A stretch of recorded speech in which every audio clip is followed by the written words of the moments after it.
Hello student. हम लोग पढ़ रहे हैं टेक्सोनोमी। टेक्सोनोमी में जो हमारी जो बुक है वो थर्ड पेपर है और इसमें आज हम जनरल इंट्रोडक्शन ऑफ टेक्सोनोमी के बारे में एक्सप्लेन करेंगे। टेक्सोनोमी क्या है, फर्स्टली हम लोग जान लेते हैं टेक्सोनोमी क्या है। जो टेक्सोनोमी है यह शब्द ग्रीक भाषा से लिया गया है। टेक्सोनोमी वर्ड किससे है? ग्रीक लैंग्वेज का वर्ड है। ठीक है, या हम लोग बोल सकते हैं taxonomy is a Greek word. Taxonomy क्या है? एक ग्रीक शब्द है जो दो शब्दों से मिलकर बना है, टेक्सोन प्लस नोमस। टेक्सोनोमी शब्द दो शब्दों से मिलकर बना है, कौन कौन सा भाई? टेक्सोन एंड नोमस, जिसमें टेक्सोन का जो मतलब होता है वो होता है वर्गक, और जो नोमस का जो मीनिंग होता है वो होता है नामकरण।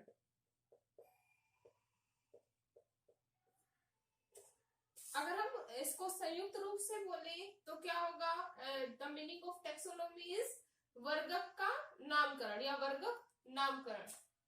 इतना क्लियर है। नेक्स्ट अगर हम बात करें इसकी डेफिनेशन की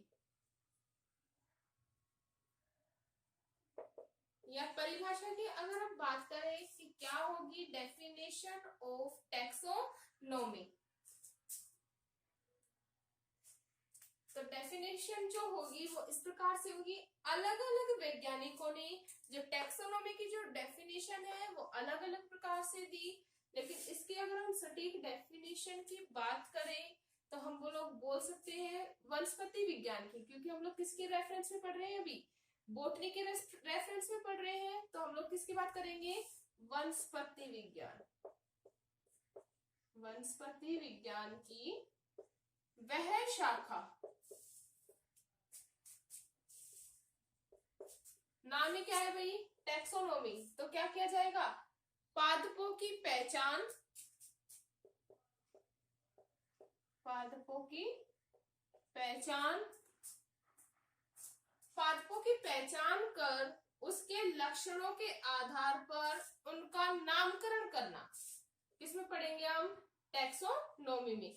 ठीक है, तो हम लोग बोल सकते हैं वनस्पति विज्ञान की वह शाखा जिसमें पादपों की पहचान कर वह उसके लक्षणों के आधार पर, उसके लक्षणों के आधार पर नामकरण के कार्य को संपन्न करने की शाखा या नामकरण देने की शाखा क्या कहला रही है? टेक्सोनोमी। इतना क्लियर है? इतना क्लियर है? या फिर हम दूसरे शब्दों में बोल सकते हैं कि जो वर्गीकी है या जो टेक्सोनोमी है वनस्पति विज्ञान की वह शाखा है जिसके अंतर्गत पौधों की पहचान, नामकरण व वर्गीकरण का क्या किया जाता है? अध्ययन। क्या बोलेंगे? वर्गीकी वनस्पति विज्ञान की वह शाखा है, वह शाखा है जिसमें, जिसके अंतर्गत पौधों की पहचान, जिसके अंतर्गत या जिसमें पौधों की पहचान, नामकरण वह क्या किया जाएगा? वर्गीकरण, या हम लोग बोल सकते हैं क्या किया जाता है? क्लासिफिकेशन किया जाता है। क्या कहलाएगी? टेक्सोनोमी। क्लियर है? सबसे पहले जो टेक्सोनोमी के बारे में बताया वो बताया था एक वैज्ञानिक थे, फ्रांसीसी वैज्ञानिक एपीडी कंडोले। सबसे पहले किसने बताया भाई टैक्सोनॉमी के बारे में? एपीडी कंडोले ने। एपीडी कंडोले ने सबसे पहले टैक्सोनॉमी के बारे में बताया और उन्होंने इसके बारे में या पादपों के विस्तृत जो वर्णन है उन्होंने अपनी एक बुक में किया। उस बुक का नाम था थ्योरी एलिमेंटियर डी ला बोटनिक। थ्योरी एलिमेंटियर डी ला बोटनिक में एक्सप्लेन किया किसके बारे में, पादपों के नाम, उनकी पहचान और उनका जो वर्गीकरण है उन्होंने अपनी एक बुक में दिया। बुक का नाम क्या था भाई, थ्योरी एलिमेंटियर डी ला बोटनिक। इतना क्लियर है। नेक्स्ट अगर हम बात करें सिस्टेमेटिक बॉटनी का जो एम क्या है उसके बारे में अगर हम बात करें, किसके बारे में, सिस्टेमेटिक बॉटनी के एम या उद्देश्य के बारे में बात करें तो जो सिस्टेमेटिक बॉटनी है उसका मुख्य उद्देश्य है पादपों के आकारिकी के आधार पर वर्णन। क्या है इसका मुख्य उद्देश्य, पादपों की आकारिकी के आधार पर वर्णन।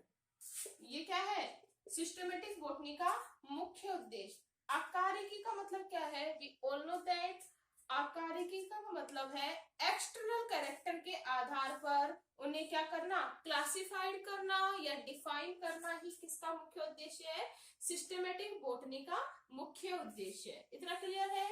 नेक्स्ट हम बात करते हैं सिस्टेमेटिक बॉटनी की ब्रांचेस या शाखाओं के बारे में। तो हम बात कर रहे हैं किसकी, पादप वर्गीकी की शाखाएं या क्षेत्र की।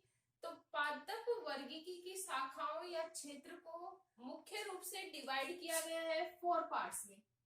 कितने भागों में विभाजित किया गया है, 4 भागों में विभाजित किया गया है, जिसमें जो फर्स्ट है वो है वर्गीकरण वनस्पति विज्ञान। वर्गीकरण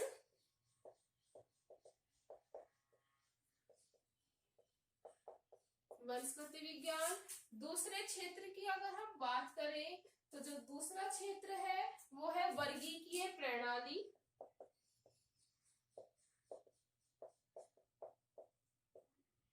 ठीक है। थर्ड अगर हम बात करें तो थर्ड है नामकरण। और नेक्स्ट फोर्थ की अगर हम बात करें तो फोर्थ है प्रलेखाकरण। प्रलेखाकरण या डॉक्यूमेंटेशन।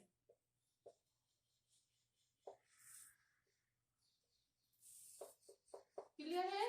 तो पादप वर्गीकी की शाखाओं को कितने पार्ट्स में डिवाइड किया गया है, 4 पार्ट्स में डिवाइड किया गया है। वर्गीकरण वनस्पति विज्ञान, वर्गीकीय प्रणाली, नामकरण और फोर्थ अपना डॉक्यूमेंटेशन। क्लियर है इतना। अब हम फर्स्ट बात करते हैं वर्गीकरण वनस्पति विज्ञान की। तो जो वर्गीकरण वनस्पति विज्ञान है, जैसा कि नाम है वर्गीकरण, और वर्गीकरण भी ऑल नो दैट स्टूडेंट, जो वर्गीकरण दिया जाता है वो किसके आधार पर दिया जाएगा, आकारिकी के आधार पर।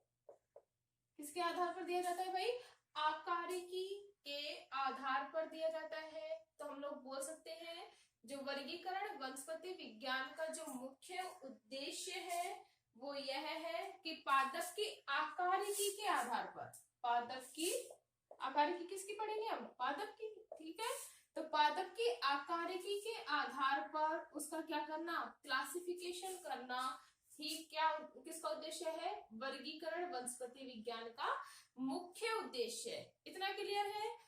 जो क्लासिफिकेशन दिया जाता है इसमें वनस्पति विज्ञान की जो विभिन्न शाखाएं हैं वो भी क्या करती है, हेल्प करती है या सहायता करती है किसको करने में, किसी भी पादप की एक्सटर्नल मॉर्फोलॉजी के आधार पर उसे क्लासिफाइड करने में वनस्पति विज्ञान की अन्य शाखाएं भी क्या करती है, इसमें हेल्प करती है। क्लियर है। तो वर्गीकरण वनस्पति विज्ञान का जो मुख्य उद्देश्य होगा वो क्या होगा, पादप की आकारिकी के आधार पर या एक्सटर्नल मॉर्फोलॉजी के आधार पर उसके लक्षणों का क्या किया जाता है, वर्गीकरण किया जाता है या उस पादप के बारे में उसको वर्गीकृत स्थिति में दिया जाता है।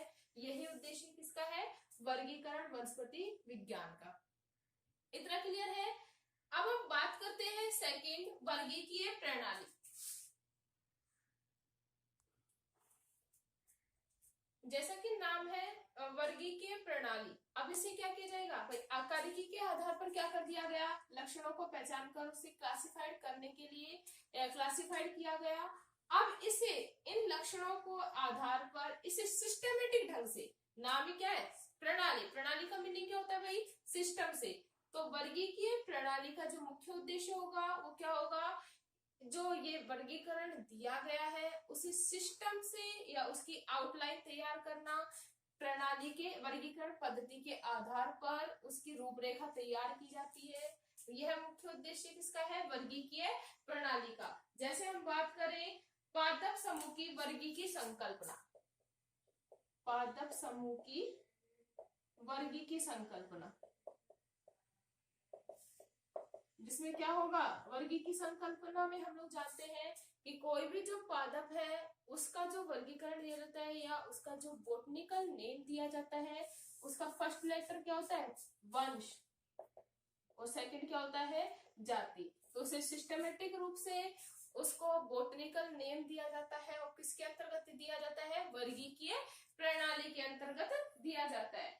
नेक्स्ट अगर हम बात करें, इसके लक्षणों को पहचान दी जाती है कि ये लक्षण ओल्ड है या प्रिमिटिव है या मॉडर्न है। इन लक्षणों की जो पहचान होती है वो भी किसके अंतर्गत की जाती है, वर्गीकीय प्रणाली के अंतर्गत किए जाते हैं। या हम लोग बोल सकते हैं कि इन लक्षणों का जो काट छांट होती है वो किसके द्वारा होती है, वर्गीकीय प्रणाली के अंतर्गत। इसमें क्या किया जाएगा, प्रिमिटिव कैरेक्टर्स को या पुराने जो कैरेक्टर्स हैं उनको पृथक किया जाता है और जो नए कैरेक्टर्स इसमें शामिल है उनको भी क्या किया जाता है, अलग अलग किया जाता है।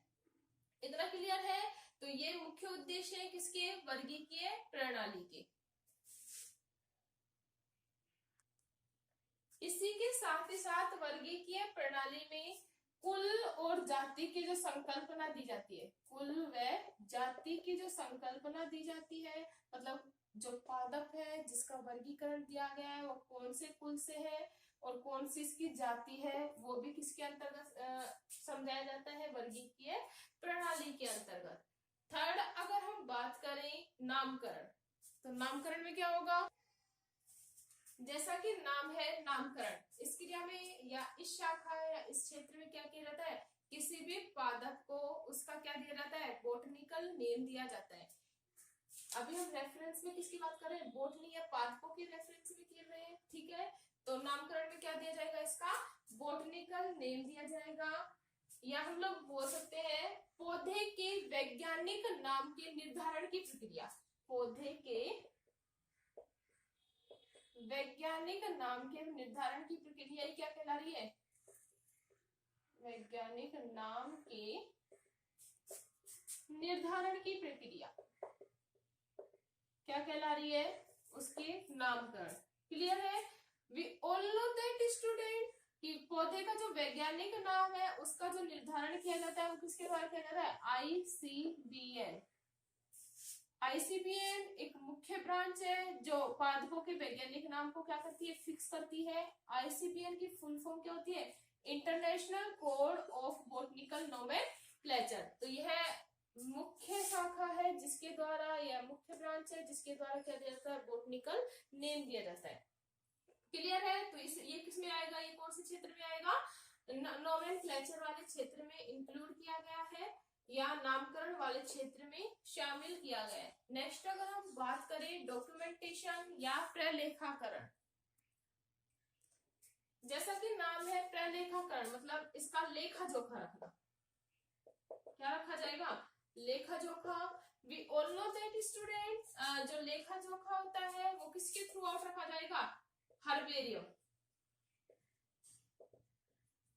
ठीक है, हर्बेरियम के द्वारा या संग्रहालय के द्वारा क्या किया जाता है, पादप संग्रहालय के द्वारा विभिन्न पादपों के जीवित या जीवाश्मों को क्या किया जाता है, स्टोर किया जाता है। वही इसका क्या कहलाएगा, प्रलेखाकरण। क्लियर है। डॉक्यूमेंटेशन क्या है, जीवित पादपों को या जो जीवाश्म बन चुके, मुख्य रूप से कुछ पादप क्या है जीवाश्म बन चुके, उनका क्या किया जाता है, उन्हें संग्रहालय के अंदर संग्रहित किया जाता है, जिससे हम लोग उनकी इंटरनल और एक्सटर्नल मॉर्फोलॉजी के बारे में क्या कर सके, जानकारी प्राप्त कर सके। यह उसका क्या कहला रहा है, डॉक्यूमेंटेशन। क्लियर है? तो ये था हमारा पादप वर्गीकी की शाखाएं या क्षेत्र।